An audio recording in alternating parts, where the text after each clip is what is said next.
இடத்துலையுமே நீங்க வேட்டையாட வந்திருக்கீங்க அப்படின்னா கண்டிப்பாக அந்த வேட்டையில வெற்றி அடைவோம் அப்படின்ற நம்பிக்கையோடு வந்திருப்பீங்க. நானும் இந்த இடத்துக்கு காவலுக்கு வந்திருக்கிறேன் அப்படின்னா நானும் காவலில் வெற்றி அடைவேன் அப்படின்ற நம்பிக்கையோடு வந்திருக்கிறேன். அப்படி இருக்கும் பொழுது ஒருத்தர் ஒரு குறிக்கோளோடு இருக்கும் பொழுது இடைமறித்து அவருடைய நேரத்தை வீணாக்குவது மட்டுமல்லாம வீண் பழி சுமத்துற மாதிரி நீங்க பேசுறது ஒரு காலம் ஏற்றுக்கிற மாட்டாது. ஏன்னா மாடை பிடிக்கிறதுக்கு உங்களுக்கு வழி இல்லை, உங்களுக்கு தெரியல. நான் என்ன சொல்றேன், எங்க அண்ணன் வேலை சொல்லி நொண்டியோ நுடம்போ பிடிச்சி தர்றேன், இழுத்துட்டு போங்க, அதுதான் என்னால செய்ய முடியும். காலத்தினால் செய்த உதவி சிறிதிலும் ஞானத்தில் மாலை பெறுது. ஒரு மனுஷனுக்கு ஒரு சமயத்தில், அதாவது இந்த சமயத்தில் உதவி செஞ்சோம்னா அது ஞானத்தின் இந்த உலகத்தை கடன் பெருசா. அந்த அடிப்படையில் நான் என்ன சொல்றேன், என் மான பார்த்தது நானு. நீங்க ஒரு வார்த்தை சொன்னீங்கல்ல, வழியில கிடந்தா எடு. ஆமாங்க, புரியவன் கிட்டா கூட விட்டுனீங்க. ஆமா, நான் என்ன சொல்றேன், வழியில கிடந்து நான் எடுக்கவும் இல்லை. சரி, அந்த மானுக்கு நீங்க உரியவரும் இல்லைன்னு தான் சொல்றேன். காட்டுல தெரியக்கூடிய மாடு உங்களுக்கு எப்படி சொந்தமாகும் அப்படின்ற ஒரு கேள்வி ஒரு புறம் இருந்தாலும் சரி, அழகாக தாமஸ் ஆல்வா எடிசன் பத்தி பேசுறீங்க. அவர் மட்டும் இல்லைங்க, இருக்கக்கூடிய விஞ்ஞானிகள் பொதுவாகவே பல ஆராய்ச்சி பண்ணதற்கு பிற்பாடுதான் அவர்களுக்கு என்ன கிடைக்கும், அதுல ஒரு முடிவு என்று சொல்லக்கூடியதற்கு வருவாங்க. சரிங்க, ஐசக் நியூட்டன் என்று சொல்லக்கூடியவர் புவி ஈர்ப்பு விசையை கண்டுபிடிச்சவங்க. அந்த மாதிரி நிறைய கண்டுபிடிச்சிருக்கிறாங்க, சொல்லணும்னா சொல்லிக்கிட்டே இருக்கலாம். ஆனா புவி ஈர்ப்பு விசையை கண்டுபிடிக்கிற முன்பாக அவர் எத்தனை முறை ஆராய்ச்சி பண்ணாரு, எத்தனை முறை தோல்வி அடைந்தாரு அப்படின்ற ஒரு விஷயம் இருக்கு. சரிங்க, அப்ப ஒரு வேற விஷயம் இல்ல, ஒரு விஷயமாகப்பட்டதை எடுத்துக்கிட்டோம் அப்படின்னா வேற ஒரு விஞ்ஞானி இப்படிதாங்க இருந்தாரு. இந்த விஞ்ஞானி என்ன பண்றாரு அப்படின்னா, குரங்கிலிருந்து தோன்றியவன் தான் மனிதன் அப்படின்னு சொல்றாங்க. ஆதி காலத்துல இருந்து குரங்கிலிருந்து தோன்றியவன் மனிதன் அப்படின்றாங்க. எந்த அளவுக்கு குரங்கோட மனிதன் ஆகப்பட்டவன் ஒப்பிடுறான், எப்படி ஒத்து போறான் அப்படின்ற ஒரு விஷயத்தை தெரிஞ்சுக்கிறோம் அப்படின்னு அந்த விஞ்ஞானிக்கு ரொம்ப நாள் ஒரு ஆசை. அப்ப என்ன பண்றாரு, குரங்க ரொம்ப நாள் பார்த்துட்டே இருக்கிறாரு. குரங்கினுடைய குணம் எல்லாமே கிட்டத்தட்ட ஒரு மனிதனை போன்று அப்படியே இருக்கு. சொல்லுவாங்க ஏன்டா குரங்கு அப்படியே இருக்கு. அப்ப என்ன பண்றாரு அப்படின்னா, ஒரு குரங்கு பிடிச்சு போறாரு. சரிங்க, குரங்கை கொண்டு போய் தான் ஆராய்ச்சி பண்ணக்கூடிய அறையில போட்டு பூட்டி வச்சுடுறாரு. சரி, அதுக்கு தேவையான உணவுகளை எல்லாம் உள்ள வச்சுட்டு அறையை பூட்டிட்டு இவர் வெளியவே நிக்கிறாரு. சரி, சாப்பிடட்டும். அதனுடைய தன்மை என்ன, அதனுடைய குணங்கள்லாம் எப்படி, ஒரு அறைக்குள்ள போட்டு வச்சோம்னா குரங்கு வெளியில இருந்தா என்ன செய்யும், அங்கங்க தவிக்கிட்டே இருக்கும். நேரம் அண்ணா பஸ் ஸ்டாண்ட் போகும், கற்பகிரணி போகும், தேர்த்தாங்குளம் போகும். இந்த மாதிரி அந்த குரங்கு என்ன செய்து ஒரு அறைக்குள்ள போட்டு அந்த குரங்கினுடைய மனநிலையாகப்பட்டது எப்படி இருக்கும் அப்படின்னு பார்ப்பதற்காக போட்டு வச்சுட்டாரு. சில பல மணி நேரம் ஆகுது. ஆனதற்கு ஒரு பாட்டு இவருக்கு ஒரு சந்தேகம், இந்நேரம் இந்த குரங்கு என்ன பண்ணிட்டு சரி என்ன பண்ணிட்டு இருக்கோம் அப்படின்னு பார்ப்போம்ன்றதுக்காக அந்த குரங்குக்கு தெரியாம பாக்குறாராம். அந்த பூட்டி வச்சிருந்தாரு பார்த்தீங்களா, அந்த அறையில வந்து தாழ்பால் போடக்கூடிய இடத்துல ஒரு சிறு துவாரம் இருக்கும்ல, ஒரு சிறு துளை இருக்கும். அந்த துளை வழியாக பார்ப்போம்னு சொல்லி இவர் பாக்குறாரு. இவர் பார்க்கும்போது தான் தெரியுது அந்த குரங்கு என்ன பண்ணுது, இவர் என்ன பண்ணிட்டு இருக்கிறாருன்னு அதே துளை வழியாக பார்த்துக்கிட்டு இருக்கான். அப்ப குரங்கிலிருந்து தோன்றிய மனிதன்றது எந்த அளவுக்கு ஒத்து போது பார்த்தீங்களா. ஆனா அப்பேற்பட்ட குரங்குக்கு ஒரு குணம் உண்டு. குரங்கு இப்படி சொல்லுவாங்க, இந்த குரங்கு என்ன செய்யுமா, மரத்துக்கு வர தவதான் செய்யும். ஆனா தன்னுடைய குட்டியாகப்பட்டதை மார்போடு இணைச்சுக்கிறோம். ஒருவேளை இந்த குட்டியாகப்பட்டது கீழே விழுகும் பொழுது ஏதாவது ஒரு கிளையை பிடிச்சி, ஏதாவது ஒரு கொப்பு, ஏதாவது ஒரு கம்பாகப்பட்டதை பிடிச்சிக்கிட்டு தான் கீழே விழுகணும். அப்பதான் தன்னுடைய கூட்டத்தோட சேர்த்துக்கிறோம். அப்படி இல்லை அப்படின்னா அந்த குட்டியாகப்பட்டதை அங்கேயே விட்டுட்டு போகக்கூடிய தன்மை குரங்கு இருக்கு உண்டு. அதே சமயத்தில் அன்பில் மிகுந்ததும் குரங்குதான். தன் குட்டியாகப்பட்டது இறந்திருந்தாலும் கூட அந்த குட்டியை விட்டு பிரிவதற்கு அதற்கு மனம் இல்லாம கூடயே வச்சிருக்கும். அந்த வகையில மனிதனுக்கு கிட்டத்தட்ட ஒரு மனிதனோட ஒத்து போகக்கூடிய ஒரு விலங்கினம் என்ன அப்படின்னா குரங்கு அப்படின்னு சொல்லி அந்த விஞ்ஞானியாகப்பட்டதை அன்றைக்கு ஒத்துக்கிட்டார். இப்படியே விஷயம் இருக்கு. நான் என்ன சொல்றேன், இருக்கும் இடத்துல இருந்தால்தான் எதுக்குமே சிறப்பு. இல்லையா, காட்டுல தெரியக்கூடியதுக்கு பேர் என்ன, மிருகங்கள்னு சொல்லுவோம். வீட்டுல வளர்க்கக்கூடியதுக்கு பேரு செல்ல பிராணிகள்னு சொல்லுவோம். ஏன்னா இரண்டுமே விலங்குகள் தான், இரண்டுக்குமே ஐந்தறிவு தான். ஆனா இனத்தால் ஒன்று, குணத்தால் வேறு. ஒரு விஷயம் நல்லா புரிஞ்சுக்கணும். ஏன்னா பறவைகள் எடுத்துக்காங்களே, 4 அறிவு பறவைகளுக்கு. கிளியும் பறவை தான், கழுகும் பறவை தான். கிளி என்ன சாப்பிடும், பழங்கள் சாப்பிடும். கழுகு மாமிசமாகப்பட்டு சாப்பிடும். பாத்தீங்களா, இன்னும் ஒன்று குணம் வேறு. அப்பேற்பட்ட முறையில மான் என்று சொல்லக்கூடியது அது கானகத்தில் இருக்கக்கூடியது. சரி, காட்டுல தெரியக்கூடியது. காட்டுல தெரியக்கூடியதை கொண்டு போய் நீங்க வீட்டுல வைக்கணும்னு நினைச்சீங்கன்னா மிரண்டு ஓடத்தான் பார்க்குமே தவிர உங்களிடம் இருக்காது. நான் என்ன சொல்றேன், ஏற்கனவே ஒரு மான் இருக்குல்ல, அந்த மானையும் பேசாம கூட்டிட்டு வந்து காட்டுல விட்டுவிட்டு அது பாட்டுக்கு சுதந்திர மந்திரிட்டு நீங்க போய் உங்க வேலையை பாருங்க. எப்படி மான கொண்டாந்து காட்டுல விட்டு வேலையை பார்க்க சொல்லி. ஆமா, நல்லா இருக்கு. என்ன நல்லா, சின்ன பையன் ஏமாத்த பாக்குறீங்க. ஏற்கனவே மான் இருக்குல்ல, மான் எங்க பிடிச்சிங்க? நான் பரிசா வாங்கினது. பரிசு? ஆமா. யார் கொடுத்தா? பெருங்குட போர்ல கலந்துக்கிட்டே பெரியவங்களா கலந்துக்கிட்டீங்களா? எங்க போர்ல கலந்துக்கிட்டு யார் வேணாலும் பரிசு வாங்கலாம். சரி, போர் திறமை வேற, வேட்டையாடுற திறமை வேற. சரிங்க, போர் செய்யக்கூடிய எல்லாராலையும் வேட்டையாட முடியுமான்னு பார்த்தா முடியாது. சரி, வேட்டையாடக்கூடிய எல்லாராலையும் போர் செய்ய முடியுமான்னு பார்த்தா முடியாது. சரி, ஏன்னா போருக்குன்னு சில தர்மங்கள் இருக்கு, போருக்குன்னு சில மரபுகள் இருக்கு. சரி, என்னென்னு உங்களுக்கு நல்லா தெரியும். கையில் ஆயுதம் இல்லாதவரோடு போர் புரிய செய்யக்கூடாது. ஆமா. நிராயுதபாணியாக இருப்பவர் மீது போர் தொடுக்க கூடாது. சரிங்க. சரணடைபவர்கள் மீது போர் தொடுக்க கூடாது. ஏற்கனவே காயம் ஏற்பட்டிருப்பவர்கள் மீது போர் தொடுக்க கூடாது. அதே சமயத்தில் பின்புறமாக இருந்து தாக்க கூடாது. இடுப்புக்கு கீழ் பகுதியில தாக்க கூடாது. இந்த மாதிரி எண்ணற்ற மரபுகள் எதற்கு இருக்கு அப்படின்னா போருக்கு இருக்கு. வேட்டைக்குன்னு சில மரபுகள் இருக்கு தெரியுமா? ஆமாங்க. என்னென்ன வேற சில மரபுகள் இருக்கு. அதான் என்னென்ன தர்மங்கள் இருக்கு? சினையா இருக்கக்கூடிய மனம் வேட்டையாடக்கூடாது. சரி. வயதான மனை வேட்டையாடக்கூடாது. நோய்வாய்ப்பட்ட மனை வேட்டையாடக்கூடாது. தக்க பருவத்தில் இருக்கக்கூடிய மனம் மட்டும் வேட்டையாடணும். தக்க பருவம்னா அதாவது குட்டியா இருக்கக்கூடாது, சினை பிடிக்க பருவமா இருக்கக்கூடாது. இளம் பருவம் சொல்லுவாங்கல்ல. சரி. அப்ப பார்த்தோன்னே சரி நல்லா பேசுறீங்க. ஆமாங்க. தக்க பருவத்தோட வேட்டையாடணும். அப்ப பார்த்தோன்னே பிடிச்சிருக்கணும். ஏன் பிடிக்கல? பார்த்தோன்னே ஏன் பிடிக்கணும் கேளுங்க. பார்த்தோன்னே பிடிச்சிருப்பேங்க. எட்டி பிடிக்க தூரத்துல அவன் பார்த்தேன். உங்க இடத்துல போயிடுச்சு. சரி, அடுத்த இடத்துல போயிடுச்சு. அனுமதி கேட்காம அவங்க இடத்துக்கு போறது தவறு அப்படின்னு நினைச்சுதான் இடத்துக்குள்ள வரலைன்றதுக்கு நான் சொல்லிட்டேன். சரி. என் தோழி சொல்லிட்டா. சரி. எங்க அண்ணன் சொல்லிட்டாரு. இந்த இடத்துல மான் இல்ல அப்படின்றதுக்கு 3 பேர் சாட்சி சொல்லிருக்கோம். சரி. இந்த இடத்துல மான் இருக்குன்றதுக்கு உங்களை தவிர சொல்லிட்டு பேசிய மான் இருக்குன்றதுக்கு உங்களை தவிர வேற யாரையா சாட்சி சொல்லுங்க. ஊரே சாட்சி சொல்லுங்க. ஊர் என்ன செங்க சொல்ல சொல்லுங்க. என்னப்ப மான் இங்க இருக்க இல்லையா? அப்ப இந்த இருக்கா இருக்குல்லப்ப. எத்தனை மான் இருக்கு? எத்தனை மணி இருக்கு? ஒரு மான் இருக்கா? 3 காலங்காத்தால இப்படி போய் சொல்றீங்களே. மான் எங்கன்னு இருக்கு? அண்ணா எத்தனை மான் இருக்கு? இங்க இருக்க மான் இருக்குல்ல. இந்த மான் இருக்குன்னு சொல்லிட்டாரு. இந்த பெருசு அப்ப மான் இருக்குல்ல அந்த இருந்து இப்படி காலங்காத்தால பொய்யா சொல்றீங்களே. இது உங்களுக்கு நியாயமா இருக்கா? இந்த மேடையில எங்க மாண்டிக்கிறீங்க? சம்பந்தம்லாம் பேசக்கூடாது. மான் இருக்கு. ஊர்க்காரங்க எங்க ஊர்க்காரங்க சொன்னாங்கன்னா அது உண்மையா தான் இருக்கும். அவங்க சொல்றதை நான் ஒத்துக்கிறேன். சரி. மான் இங்கே தான் இருக்கு. சரி. கொடுக்க முடியாது. பாத்தீங்களா? எப்ப மான் இதே தர முடியாதான்? இப்படித்தே ஒரு சின்ன கதை. என்னப்ப நம்ம மாதிரி இளவட்டம்னு வச்சுக்குவோம். என்ன நல்லா கேள்வி. நீ கதை நல்லா கேட்கிறேன். ஆமா, நம்மள மாதிரி இளவட்டம். ஒரு ஊர்ல ஒரு ஜல்லிக்கட்டு காலை வளர்க்குறேன். ஜல்லிக்கட்டு காலை. அப்ப அந்த ஊர்ல ஒரு பெண்மணி, ஒரு குமரி பெண்ணு. அப்ப என்னடா ஒரு சின்ன பையன் ஜல்லிக்கட்டு காலை வளர்க்குறானே, இந்த ஜல்லிக்கட்டு காலை எப்படியா அவன் திருடி கொண்டு போயிடுவான் அப்படின்னு எண்ணம். காலை ஜல்லிக்கட்டு காலை பிறகு நல்லா கொம்பு இருக்கும், திமிழ் இருக்கும், நல்ல திடகாத்திரமா இருக்கும். சரி, இந்த சின்ன பையன் காலையை வளர்க்குறானே, இது எப்படியா அவன் திருடி போயிடுவோம்னு திட்டம் போட்டாச்சு. அப்ப இவன் ஒரு நாள் சின்னதாக மாடை வந்து வயலை கட்டி போட்டு போயிடுறேன், வேலைக்கு போயிடுறேன். சரி, வயலை கட்டி போட்டு போயிடுறேன். போயிட்டு பார்க்க ஜல்லிக்கட்டு காலையை அந்த இடத்துல காணும். உயிரே போச்சு. என்னடா ஜல்லிக்கட்டு காலையை காணாம வயலை கட்டி போட்டோமே எங்கடா ஊர் ஊரா தேடுறேன். சோசியல் பார்க்க ஊர் பார்க்க எங்கேயும் தெரியல. கடைசி ஒரு சந்தேகம். என்ன சந்தேகம்? இந்த பக்கத்து வீட்டு பெண்மணி இந்த ஜல்லிக்கட்டு காலை மேல ஒரு நோக்கமா இருந்தாங்களே, இந்த ஜல்லிக்கட்டு காலை எப்படியாவது நம்ம திருடி ஒரு திட்டம் இருந்தாங்களே, ஒருவேளை வீட்டில் இருக்க போய் பார்ப்போம்னு பார்க்குறேன். ஜல்லிக்கட்டு காலை வீட்டுக்கு பின்னாடி குழப்பத்தை கட்டி கிடக்கு. அப்போ போய் கேட்குறேன், ஏமா என் ஜல்லிக்கட்டு காலை எப்படி உங்கள் வீட்டுக்கு வந்தது சொல்லுங்க அப்படின்னு கேட்குறேன். ஆமாப்பா, உன் மாடுதேன் நானே பிடிச்சிருந்தீங்கன்னா அப்படின்னு சொல்ல பஞ்சாயத்தை கூட்டிட்டேன்.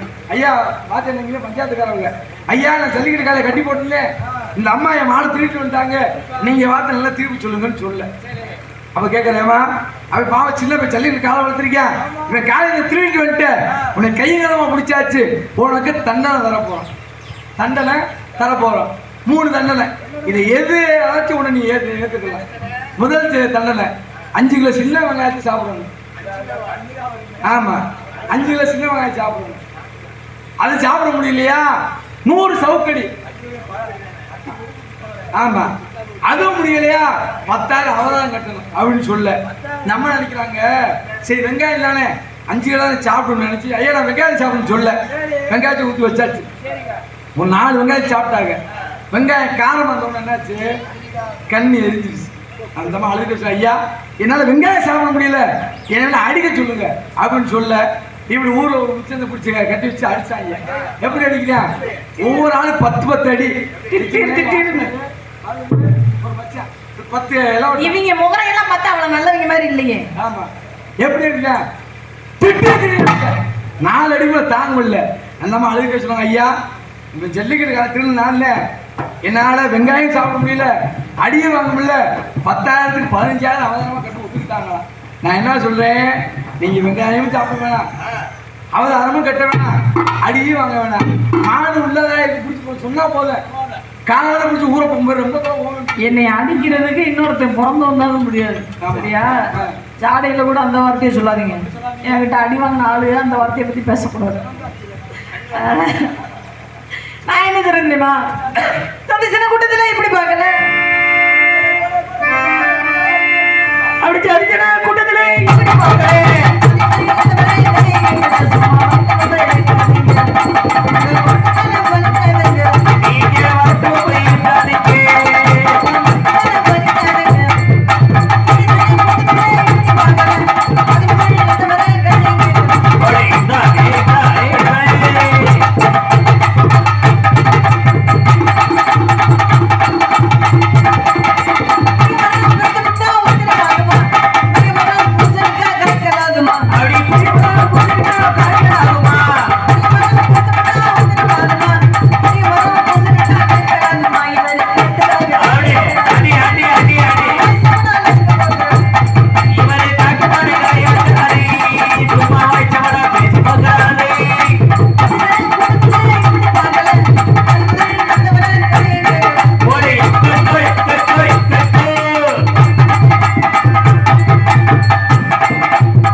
அப்படித்தான் பாடுவேன்.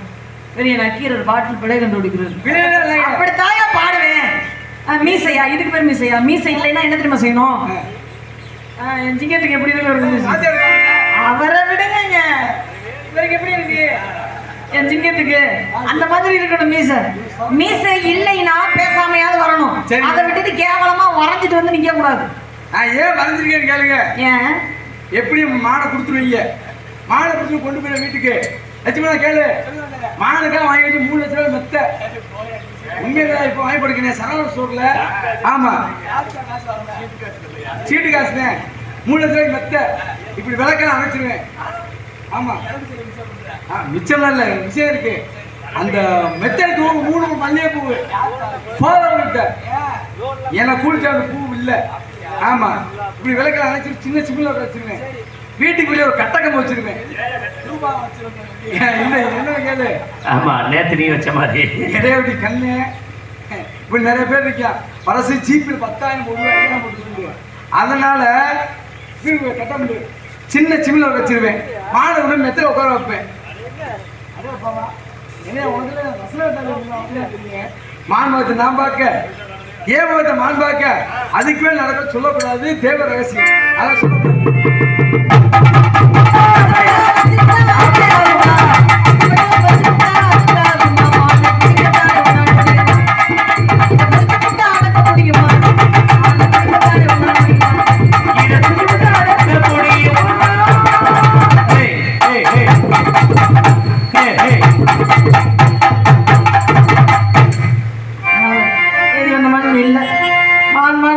மான் எப்படிப்பட்ட மான் எப்படி இருக்கும் அப்படின்ற அங்க இடங்கள் சொல்லுங்க. அதற்குரிய பயத்தை சொல்லுங்க.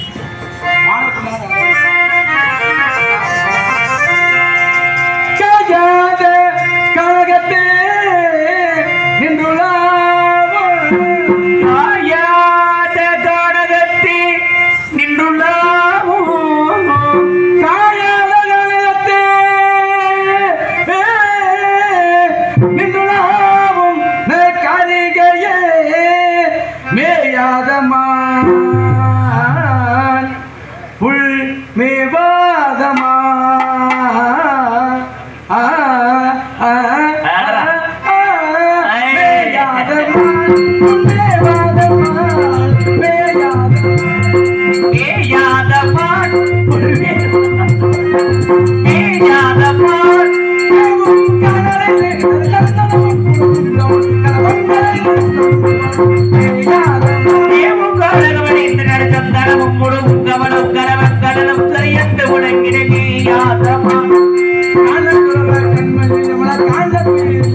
நிறவு பண்ண உருவம், வால் பண்ண உருவம், மீன் போல கண்கள், திருவண்ண மூக்கு.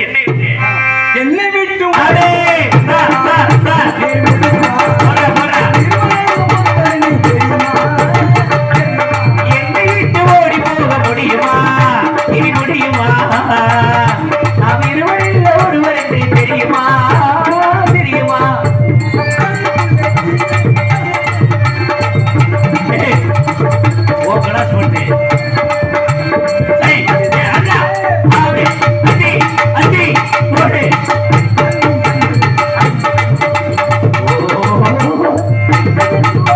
Sitak, Sitak, Sitak, Sitak. ஆவே, போடா. இனி முடியுமா?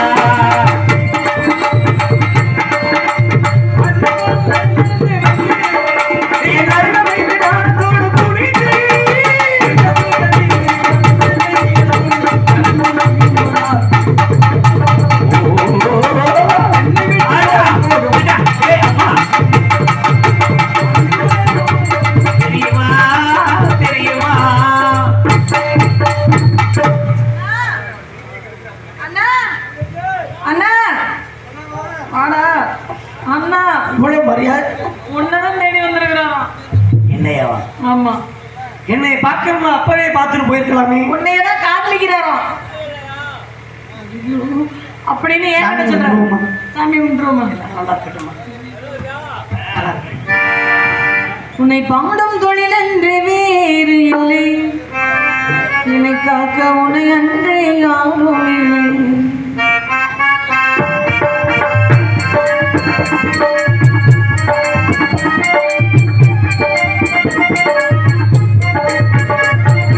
உன்னை பாடும் தொழில் என்று வேறு இல்லை, என்னை காக்க உன்னை அன்றே யாரும் இல்லை.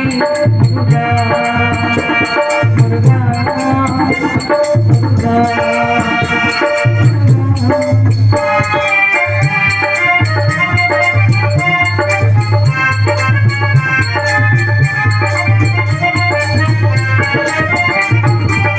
கற்பனையில் வருகின்ற ஒப்பதமே அன்பு, கருணையின் வடிவான அற்புதமே. கற்பனையில் வருகின்ற ஒப்பதமே அன்பு, கருணையில் உருவான அற்புதமே. சிற்ப சிலையாக நிற்பவனே, சிற்ப சிலையாக நிற்பவனே, பிள்ளை திருநீரில் அருள்கின்ற நிற்பவனே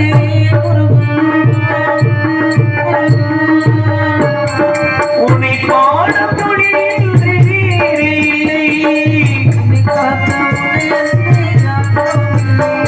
அமுதம்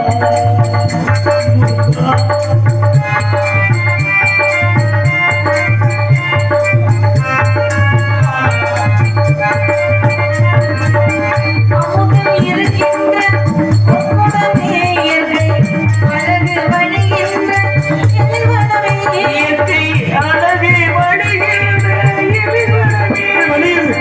குமுத இதழ் விரித்த பூச்சரமே, குமுத இதழ் விரித்த பூச்சரமே. குருநகை தமிழக்கு திருவனமே முருகா, உன்னை பாடும் தொழிலன்றி வேறு இல்லை. என்னை காக்க உன்னை அன்றே யாரும் இல்லை. முருகா,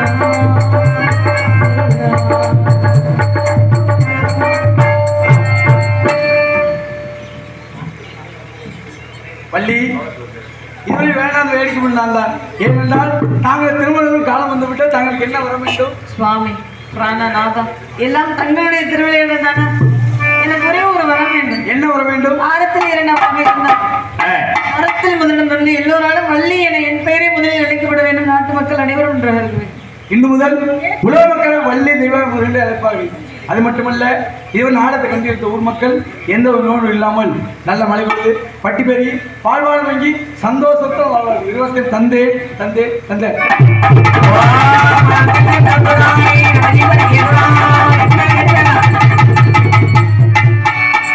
மாரியம்மா மாரியம்மா திரிச்சூழியம்மா நீலியம்மா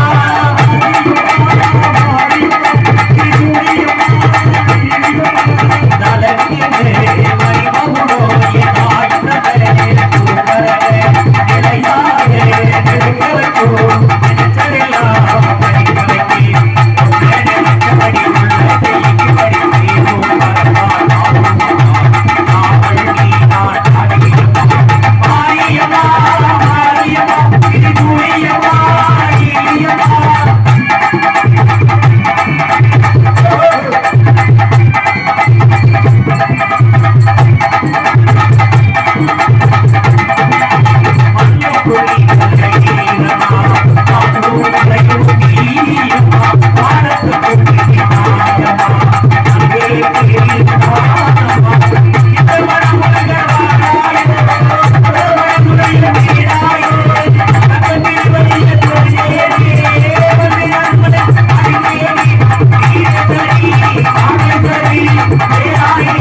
ரசிக பொதுமக்களுக்கும் மிக தெள்ள